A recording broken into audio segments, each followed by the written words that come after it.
Fascist সরকারের গুম, খুন, দুর্নীতি সহ সকল রাষ্ট্রবিরোধী কর্মকাণ্ড ও জুলাই গণহত্যার সাথে জড়িতদের বিচারের দাবিতে বিক্ষোভ মিছিল করেছে বৈষম্য বিরোধী ছাত্র আন্দোলন। সকালে ঢাকা পলিটেকনিক্যাল ইনস্টিটিউটের বিক্ষোভ মিছিল নিয়ে বের হয়ে মেধা শহীদ চত্বরে এই মিছিল শেষ হয়।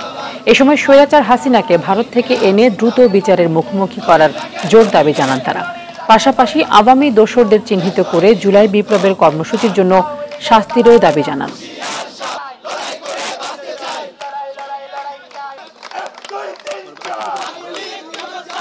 কিছু সুবিধাবাদী রাজনৈতিক দল এবং ফ্যাসিস্ট সরকার, বাংলাদেশ আওয়ামী লীগ ও খুনি হাসিনার দোসররা দেশের বর্তমান পরিস্থিতি ঘোলাটে করার চেষ্টা করছে এবং বহির্বিশ্বের কাছে বাংলাদেশের ভাবমূর্তি নষ্ট করার চেষ্টা করছে।